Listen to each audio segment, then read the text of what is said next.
सो hi everyone, ये sessions हम क्यों कर रहे हैं टू बिगिन विद? तो just for your good marks, और तो कोई खास लॉजिक नहीं है. सो बेसिकली प्लान क्या है? प्लान इज ये जो दिस बुक जो हमने बनाई है ना, बेसिकली इस बुक में ना हमने एक दो चीज़ें बहुत अच्छे से करी हैं. वन थिंग इज डैट कि जो आंसर्स हमने लिए हैं ना, they are exactly as per the marking schemes. और बस छोटी बुक है, डुएबल बुक है, हो सकती है. You can do it 2 times, you can do it 3 times. बहुत टाइम वेस्ट नहीं करेंगे. आइडियाज अगर आप इसको खुद करोगे तो थोड़ा मे बी आपको बहुत टाइम लगेगा. तो प्लान इज कि what I will do is I will just give you a overview of the chapter, और फिर उसके बाद I will give you some time. आप उसमें क्वेश्चन करना, और फिर जो आपको क्वेश्चन समझना है, I am here for the whole day. आप you can message me, we will try to answer it in the next video, या हम कोई लाइव क्लास भी कर लेंगे. Fine. So I'm starting with the chapter nuclei. Let's give our best. So I'm opening up. I'm coming to my PPT. Then we will start up with the chapter nuclei. So बस start हो गया. It is basically live type of class. थोड़ा बहुत अगर कोई hitch glitch लग रहा है technically तो sorry for that. और to begin with, I'm starting with this chapter now, nuclei. So I am expecting कि आपको ना you know the basics of nuclei, तभी कुछ करने का फायदा है. इफ यू थिंक नहीं मैंने अभी कुछ भी नहीं पढ़ा हुआ न्यूक्लियाई मेरे लिए, तो फिर this is not going to be very helpful for you. First of all I will advise you कि आप उसको ना उस चैप्टर को हल्का सा रीड अप करो कहीं से, जो भी मेन टॉपिक्स हैं. फाइन. सो एक और point about this book is कि whatever I had mentioned, it is the exact syllabus. कुछ भी आपको डाउट होता है ना, तो आप topic at a glance check करो, वही हमारा पार्ट ऑफ सिलेबस है. बाकी हमारा कुछ पार्ट ऑफ सिलेबस नहीं है. सो देखते हैं composition and size of nucleus. तो मतलब क्या फंडामेंटल है कि न्यूक्लियस के अंदर क्या होता है, साइज के बारे में कुछ बात है. Nuclear force is a topic. We need to learn all the properties of nuclear forces. Mass energy relation which is equal to mc square. Mass defect पता होना चाहिए. Binding energy per nucleons variation with mass number. Nuclear fission, nuclear fusion. दो शब्द इसने अलग से mention किए हैं सिलेबस में, तो आई थिंक वो हमें बहुत ही अच्छे से पता होना चाहिए. ठीक है, बहुत कम टाइम वेस्ट करेंगे, as early as possible. I think ये ग्राफ इस चैप्टर का पूरा बहुत इंपॉर्टेंट चीज है. You must know this graph. इस ग्राफ को लर्न करने का जो पूरा मेथड है वो मैंने पहले भी डिस्कस किया है. वो क्या मेथड है बेसिकली? सो एक्सेस पे मास नंबर लिखना है, वाई पे बाइंडिंग एनर्जी पर न्यूक्लियन लिखना है. सबसे पहले स्टार्ट करो 50, 100 मार्किंग ले लो. 50, 150, 200, 250. फिर मन में सोचो कि 50 का आधा कितना होता है? 25 होता है. Then also draw a line at almost 12.5. मैंने वैसे इसको लर्न करने का तरीका क्या थोड़ा डेवलप किया है. आई थिंक ये ना आपको ना 4 का टेबल आप याद रखो. सो इंपॉर्टेंट क्या हो 4 के टेबल में? 4 1 4, 4 2 8, 4 3 12 एंड 4 4 16. तो ये ग्राफ ना, इसमें जो एलिमेंट शो किया है ना, वो 4 वाला शो किया है, उसका पीक है बेसिकली. 12 वाला शो किया है, 16 वाला शो किया है, और 8 की लाइन इसमें सबसे इंपॉर्टेंट लाइन है. तो यू गो विद दिस कि भाई 2 की लाइन है, 4 की लाइन है, 6 की लाइन है और 8 की लाइन है. So draw the line of 8. सबसे इंपॉर्टेंट है, सब कुछ इस 8 की लाइन के आसपास है. और कौन से एलिमेंट शो करने हैं? Which are coming the table of 4. तो कौन सा शो किया? ये वाला 4He2 कर दिया इसने. 4 4 1 4, 4 2 8 यहां पे आ गया. 4 3 12 वाला एलिमेंट यहां पे आ गया, और 16 वाला एलिमेंट यहां पे आ गया. फिर इसने क्या किया? He just add the two things और इसने ऐड कर दिया. मींस 4 के बाद 2 ऐड करो तो 6 आ गया, और 12 में 2 ऐड करोगे तो 14 आ गया, 16 में 2 ऐड करोगे तो 18 आ गया. तो basically you need to show these 6 elements. एक और बात क्या याद करनी है कि ये ना 12.5 है बेसिकली, है ना, इट इज 12.5. तो 12 पॉइंट आपको याद भी रखना है कि जो एलिमेंट आप शो कर रहे हो 12, 13, तो मतलब ये सब पहले ही आने चाहिए. तो देखो आसपास ऐसा ही होना चाहिए. मीन्स अगर ये स्केल पे मैं जाऊं, अगर ये 12 है तो समवेयर यहाँ पे 6 आएगा, फिर यहाँ पे 3 आएगा. तो अकॉर्डिंगली आपको ध्यान करना है. आयरन की प्रॉपर्टी याद रखो कि आयरन का हाईएस्ट होता है, 56 होता है. मॉलिबेडिनियम याद रखो 100 है. 2-3 एलिमेंट्स और भी याद करो. मैं एक्सप्लेन नहीं कर रहा हूं, बट जस्ट लर्न दिस. सी आप सबको हमेशा लगेगा कि ना ये ग्राफ मैंने देख लिया तो मैं इस एग्जाम में बना पाऊंगा. आंसर इज नहीं बना पाओगे. At least make it 5 times. आगे बढ़ते हैं बहुत जल्दी से. सेकंड ग्राफ ना, ये वाला ग्राफ इस चैप्टर में बहुत इंपॉर्टेंट है. आपको ग्राफ पता होना चाहिए बहुत अच्छे से. ये वाला जो डिस्टेंस है वो 0.8 है. Learn this also. अच्छा, this graph is between potential energy and distance. This graph is not about force. Force का भी ग्राफ है, कई सारी बुक्स में दिया है एसएल वगैरह में, आप उसको भी याद कर सकते हो. बट ये वाला ग्राफ आप भी आपको अच्छे से याद होना चाहिए. देयर आर 2 मोर थिंग्स जो मैंने एनसीईआरटी से पिक करी है. Let me try to explain you. बहुत अच्छे से याद रखो. सी दो देर आर मोर प्रॉपर्टीज, ऐसा कुछ नहीं है कि मैं इस चैप्टर को लर्न करा रहा हूँ, our video is for the book only, fine. See, वो कह रहा है कि there is a property called as saturation forces. So saturation forces का मतलब वो कह रहा है कि ये वाला जो न्यूक्लियाई है ना, और जो ये वाला न्यूक्लियाई है, इसको बस इसी से मतलब है। तो जो जो जो सैचुरेशन, जो इसकी प्रॉपर्टी की बात कर रहे हैं, दोबारा एक बार रीड अप कर लें। The nuclear force between two nucleons falls rapidly to zero.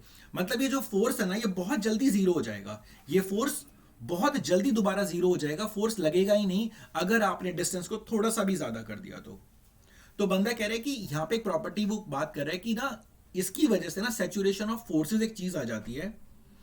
और ये क्वेश्चन ना उसका बार बार क्वेश्चन पूछेगा वो, कि वाई दिस ग्राफ, वो जो हमारा जो ग्राफ डिस्कस किया ना हमने पहले ग्राफ, ये कि ये जो बाइंडिंग एनर्जी पर न्यूक्लियन है कांस्टेंट क्यों है इस बहुत बड़ी रेंज में, why this energy is constant. और उसने बहुत ही स्पेसिफिकली मेंशन किया है कि this nuclear binding energy per nucleon is constant because of saturation property of forces. तो आपको जब भी कोई बोले, दोबारा मैं बहुत ही आराम से बताने की कोशिश करूंगा, why this graph is constant, तो हमें बताना है कि because of saturation property of nuclear forces. ठीक है, थोड़ी बहुत ये बात याद रख लेना कि ये ग्राफ अगर ये हम डिस्टेंस को 0.8 से थोड़ा ज्यादा कर देते हैं तो क्या होगा। तो उसने बताने की कोशिश की है कि ये जो फोर्स है ना अट्रैक्टिव है, अगर ये डिस्टेंस 0.8 से ज्यादा हो जाएगा तो we are having attractive forces, and here हमारे पास ये जो फोर्सेस है वो रिपल्सिव फोर्सेस है। तो ये वाला ग्राफ आप जब भी बनाओगे तो आपको मेंशन करना है यहाँ पे कि ये वाला एरिया जो है वो रिपल्सिव है और ये वाला जो एरिया है वो अट्रैक्टिव है। सैचुरेशन फोर्सेस एक प्रॉपर्टी है न्यूक्लियर फोर्सेस की। फिर भी I will tell you, just go through the notes once again, fine. ये जो इस बुक में हमने क्वेश्चंस लिए हैं तो ऑलमोस्ट हमने लास्ट 10 पेपर्स के क्वेश्चन लिए हैं। If you are able to do this book means you are able to complete 10 papers. I think अब मैं आगे आ रहा हूं, आई एम कमिंग। सो फटाफट हम क्वेश्चन करेंगे, जो क्वेश्चन इजी होगा मैं उसको पास करूंगा।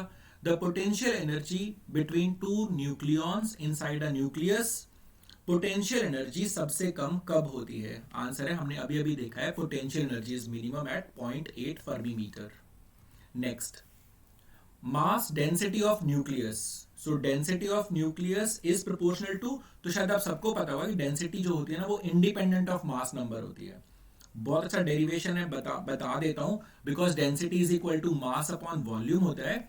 सो 4/3 पाई आर क्यूब होता है, तो R is equal to R naught A to the power 1/3 whole cube आ जाएगा, और ये सब कैंसिल हो जाएगा। तो ये 2.29 10 टू द पावर 17, बिकॉज अगर हम सॉल्व करेंगे ना तो ए की पावर 1/3 और ये कैंसिल हो जाता है बेसिकली। तो डेंसिटी जो होती है ना उसमें ना ए आता ही नहीं है। तो इस पे based you will always find some questions कि mass density is proportional to, तो बता सकते हैं हम उसको। आगे पढ़ते हैं। बंदा कह रहा है कर्व ऑफ बाइंडिंग एनर्जी पर न्यूक्लियॉन जो है उसका ना हीलियम के ऊपर ना एक पीक होता है। ऑब्वियसली वी हैड सीन कि हीलियम का जो होता है वो पीक होता है। इसका मतलब क्या होता है? आंसर है हीलियम ज्यादा स्टेबल है। तो हीलियम मोर स्टेबल है उसके नेबर्स की वजह से। आपको कहीं भी लगे यू कैन पॉज, मेरा मन है थोड़ा मैं इसको फास्ट कर रहा हूं तो आप थोड़ा पॉज करके आप इस क्वेश्चन को खुद भी रीड अप कर सकते हो। Fine, let me move. Question कह रहा है which of the, so you know wherever I find कि this question requires my more attention, मैं उसको बहुत ही स्लोली एक्सप्लेन करूंगा। If I find any question कि शायद वो आपसे मैनेजेबल होगा तो मैं उसको बहुत ही आराम से आई विल लीव। तो बेसिकली आप थोड़ा वीडियो देखना और फिर आप उस बुक को करोगे तो आई एम क्वाइट कॉन्फिडेंट कि you will be able to solve all the questions. कौन सी बात न्यूक्लियर फोर्सेस के लिए सच नहीं है? सिंपल क्वेश्चन है, वो हमेशा अट्रैक्टिव नहीं होते। तो हमने अभी बात की है कि न्यूक्लियर फोर्सेस अट्रैक्टिव होते हैं, डिस्टेंस डिपेंडेंट बात है। If you reduce the distance तो they will also become repulsive. वो जो 0.8 फर्मी मीटर वाला पॉइंट है वो बहुत ज्यादा इंपॉर्टेंट है। Difference of mass of this nucleus and total mass of its constituent nucleons, important बात है।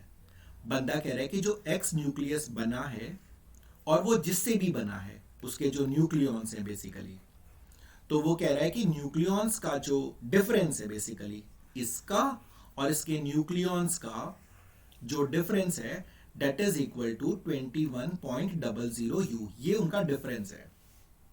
ग्रेट। क्या प्रॉब्लम होती है? कोई भी न्यूक्लियस जब बनता है तो वो अपने न्यूक्लियॉन्स से ही बनता है। सो बेसिकली जो न्यूक्लियॉन्स का मास होता है वो ज्यादा होता है और इसका मास जो होता है वो कम होता है. इसके डिफरेंस को हम basically we call it as mass defect and energy corresponding to mass defect is called as binding energy. बहुत आराम से करते हैं. तो बाइंडिंग एनर्जी हम निकालने की कोशिश करते हैं. आंसर है sir binding energy is equal to 21 into 931.5. तो बाइंडिंग एनर्जी हमें समझ आ गई. लेकिन उसने कहा है कि बाइंडिंग एनर्जी पर न्यूक्लियन कितना होगा. तो आंसर है binding energy per nucleon will be divide by 7. तो आंसर है 3 into this much MeV. But ना he don't want energy in terms of MeV. वो कह रहा है किसके इक्विवेलेंट है. तो आंसर है 3U के इक्विवेलेंट है ये एनर्जी. तो यू कैन अंडरस्टैंड कि टॉपिक भी काफी इंपॉर्टेंट ही होता है कि भाई वो बार-बार से पूछता रहेगा कि वो उससे बना है तो कितना मास डिफेक्ट है, कितनी बाइंडिंग एनर्जी है. और इस पूरे चैप्टर का जो लॉजिक है वो यही है कि whenever these nucleons meet up to become a nucleus, वो बाहर अपना कोई मास छोड़ के आते हैं. They leave some mass. So basically जो न्यूक्लियस है उसका मास कम होता है एंड न्यूक्लियॉन्स का जो मास होता है वो थोड़ा ज्यादा होता है. The ratio of nuclear density, इसमें ना बहुत बच्चे there is a fair chance कि you will commit a mistake because सबको लगता है वो ना रेडियस वाला फंडा लगा देते हैं इस क्वेश्चन में. R1 upon R2 is equal to this. But be very particular. Question is talking about density. और डेंसिटी टू मास नंबर्स की 64 और 125 है. डेंसिटी इंडिपेंडेंट होती है मास नंबर के. तो my answer will be 1. I think clear. थोड़ा बहुत मे बी फास्ट हो सकता है, maybe slow. Will try to improve in the next video. But I think फिर भी लेट्स सी. असर्शन रीजन के बारे में तो सेम वही लॉजिक है. See alpha particle is moving towards a gold nucleus. In this chapter ना ये जो इंपैक्ट पैरामीटर का प्रॉब्लम है ये भी काफी इंपॉर्टेंट क्वेश्चन है. वैसे ये क्वेश्चन एटम में भी हो सकता था. Alpha particle is moving towards a gold nucleus. बंदा कह रहा है कि parameter is maximum for the scattering angle of 180 degree. Answer है नहीं. आंसर है no. We all know if it is my atom or nucleus, this distance is called as impact parameter. और क्या होता है अगर ये बहुत ज्यादा होता है impact parameter तो एंगल बहुत ही कम होता है.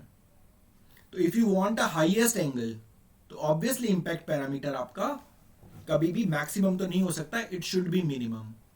कोई भी डाउट है? मतलब ये क्वेश्चन थोड़ा just I am giving you idea. Impact parameter होता है डिस्टेंस. जितना इंपैक्ट पैरामीटर ज्यादा होगा उतना एंगल कम होगा. जितना हेड ऑन कोलिजन होगा उतना एंगल 180 के पास जाएगा.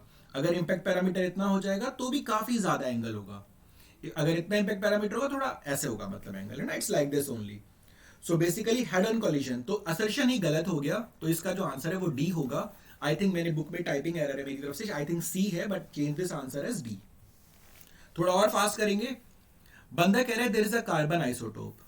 उसका अपना कोई मास है एंड ये कह रहा है कि मास ऑफ प्रोटॉन भी आपको दे रखा है और मास ऑफ न्यूट्रॉन्स भी आपको दे रखा है. तो बेसिकली क्वेश्चन क्या है, हमें ना बाइंडिंग एनर्जी बतानी है. तो कैसे करें इस क्वेश्चन को. तो हम सबको पता है बाइंडिंग एनर्जी क्या होती है. आंसर है बाइंडिंग एनर्जी होती है मास ऑफ प्रोटॉन्स पता करो, मास ऑफ न्यूट्रॉन्स पता करो. उनका मास बेसिकली ज्यादा ही होता है. तो इसके अंदर 6 प्रोटॉन्स हैं तो मास हो गया 6 इंटू प्रोटॉन. और न्यूट्रॉन कितने हैं, वो भी 6 हैं तो ये न्यूट्रॉन का मास हो गया. और आप इसमें से ना न्यूक्लियस का मास ना माइनस कर दो. Just subtract the mass of nucleus. करें ट्राई एक बार जल्दी से. Let us try. तो मेरे को करना पड़ेगा 6 इंटू 1.007825 प्लस 6 इंटू 1.008665 और आपको माइनस करना पड़ेगा ये जो भी है 12. And you will be able to get the mass defect. I am not solving, उतना टाइम नहीं वेस्ट करेंगे आप पर. आई कैन एश्योर यू आप ये क्वेश्चन बहुत ही कंफर्टेबली कर पाओगे. और बिकॉज उसने आपसे बाइंडिंग एनर्जी पूछी है तो after finding the mass defect you just multiply it by 931.5. I think you will be able to solve it. Great. Define the term mass defect. So we all know the difference between the mass of nucleons and mass of nucleus is called as mass defect. वो stability को कैसे बताता है. Answer है जितना ज्यादा mass defect होगा उतना स्टेबिलिटी बढ़ेगी. So stability will increase with the mass defect. Next question. Draw a graph showing the variation of binding energy. Paper में बहुत बार क्वेश्चन आ रहा है. Binding energy for heavy nuclei decrease करती है. बहुत बहुत प्यारा क्वेश्चन है. पता है क्या, हम सब आप जब भी पेपर देखते हो ना, पता है क्या गलती करते हो. You will always feel you will always feel कि ठीक है कि जो बाइंडिंग एनर्जी है वो ऐसे ही निकल जाएगी, ग्राफ आ गया, बाइंडिंग एनर्जी वाला क्वेश्चन आ गया, but you leave the second part, focus करो बहुत ज़्यादा सेकंड पार्ट पे, क्या कह रहा है binding energy per nucleon of heavy nuclei, क्या बात हो रही है। तो समझते हैं, उसने कहा है कि मास नंबर बाइंडिंग एनर्जी जब वो हैवी न्यूक्लियस आते हैं लास्ट में, तो why this binding energy start decreasing.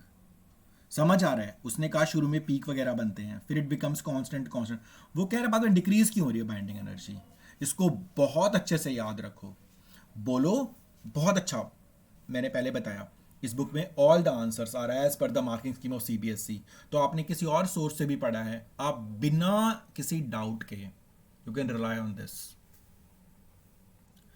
बंदा कहता है कि सर बेसिकली फाइट है दो के बीच में, ये जो न्यूक्लियस है इनके दो के बीच में फाइट है। एक न्यूक्लियर फोर्स है जो कह रहा है अट्रैक्शन, जो कह रहा है इकट्ठे रहो, और एक इलेक्ट्रोस्टैटिक फोर्स है जो कह रहा है मैं रिपेल करूंगा। तो बंदा कह रहा है जब जब न्यूक्लियस बिकम्स वेरी हैवी ना, तो in that case what happens, electrostatic force becomes more predominant, जिसकी वजह से ना बाइंडिंग एनर्जी पर न्यूक्लियन थोड़ी सी डिक्रीज हो जाती है। तो वंस अगेन अगर ये क्वेश्चन आता है, दो तीन question I think we will discuss all.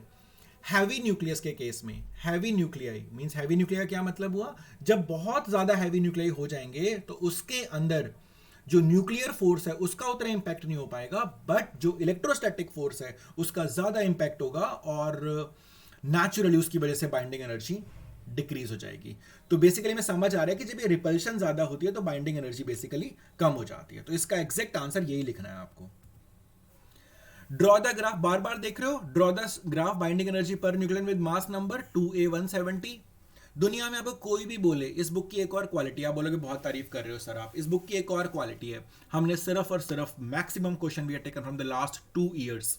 अगर इस बुकलेट में कोई क्वेश्चन है तो that is the part of syllabus, 100% is a part of syllabus, छोड़ना मत, किसी की बात मत मानना। बंदा कह रहे ग्राफ शो करो विद द मास नंबर और एक्सप्लेन करो कि एनर्जी रिलीज क्यों होती है न्यूक्लियर फिजन में।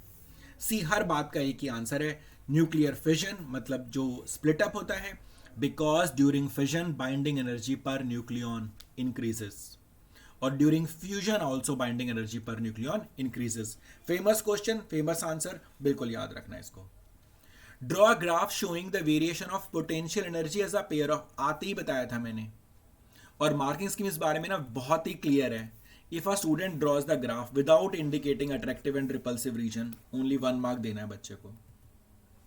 State any 2 properties of nucleus, तो न्यूक्लियस की कोई भी 2 प्रॉपर्टी आप दे सकते हो, आंसर की पकड़ोगे तो आराम समझ आएगा, मेरा आंसर बुक में देखोगे तो you will be able to get it. Why density of nucleus is much more than atom, obvious है कि भी डेंसिटी तो एटम तो खाली होता है बहुत ज्यादा ऑब्वियसली, और शो डेंसिटी ऑफ न्यूक्लियर आते डिस्कस किया था क्वेश्चन हमने। Define atomic mass unit, so आराम से डिफाइन होगा, just read the answer, learn it, 1/12 of the mass of the carbon atom. Calculate the energy required to separate a deuteron, वो कह रहा है ड्यूट्रॉन को ना मुझे अलग करने का मन है, तो कह रहा है ठीक है भाई ड्यूट्रॉन को अलग करो, कैसे देखते हैं कैसे, ड्यूट्रॉन होता किसके इक्वल है, कैसे अलग होगा ड्यूट्रॉन, तो आंसर है 1h1 प्लस 1n0, ऐसी कुछ इक्वेशन बनेगी इसकी। तो इसका मतलब जब भी ऐसा कोई क्वेश्चन आता है ना, you just try to make an equation. तो वो क्या कह रहा है कि शायद ड्यूट्रॉन में कुछ एनर्जी लगानी पड़ेगी ताकि वो ये बन जाए। तो इसका मतलब ये हुआ कि जो जो इनका मास है basically that mass is more, और जो ये वाला जो मास है वो मास बेसिकली कम है, दोनों को माइनस करो। तो बेसिकली क्या करो, ये वाला मास लो, ये वाला मास लो, सब्ट्रैक्ट करो, जो भी मास आएगा उसको मल्टीप्लाई करो 931.5 के साथ, हो जाएगा। Differentiate between nuclear fission and fusion, answer पढ़ोगे बहुत ही कंफर्टेबली कर लोगे।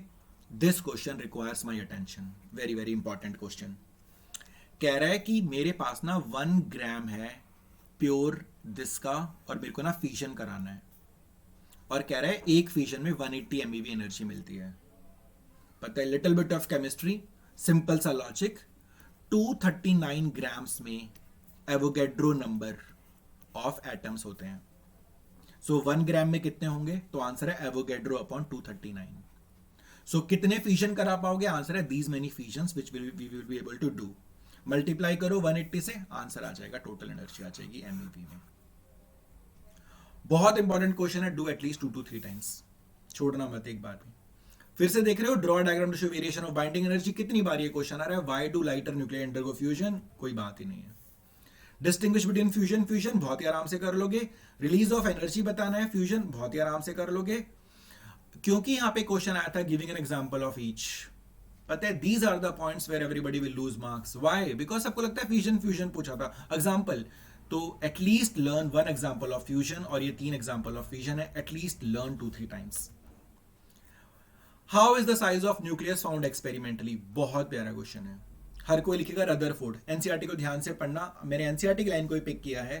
एनसीईआरटी ने बहुत ही अच्छे से बताया है कि अगर हम अल्फा पार्टिकल स्कैटरिंग एक्सपेरिमेंट्स में इलेक्ट्रॉन्स को यूज कर लें, फास्ट इलेक्ट्रॉन्स को, तो in that case we will be able to find the size of nucleus more accurately. Very very important question. How? Answer is alpha particle scattering experiment में electrons use कर लो and you will be able to get. नई बात थोड़ी सी, density is independent of mass number, ये तो सबको ही पता है, ये तो सबसे फेमस ही क्वेश्चन है। न्यूक्लियर डेंसिटी सेम होती है, देख रहे हो कितनी बार ये क्वेश्चन आ रहा है। Draw plot for nuclear separation, 2 inferences from this point, वही अट्रैक्टिव रिपल्सिव वाला। आई थिंक पूरी जान लगाओ। आई थिंक आफ्टर दिस, अगर आप अभी तक आप खुद बुक करते शायद मुश्किल होता, but now if you do with all these questions ना, आई थिंक आप इसे 35-40 मिनट्स में ना कंप्लीट कर पाओगे। All the best, let's give our best whatever we can do. Thank you so much.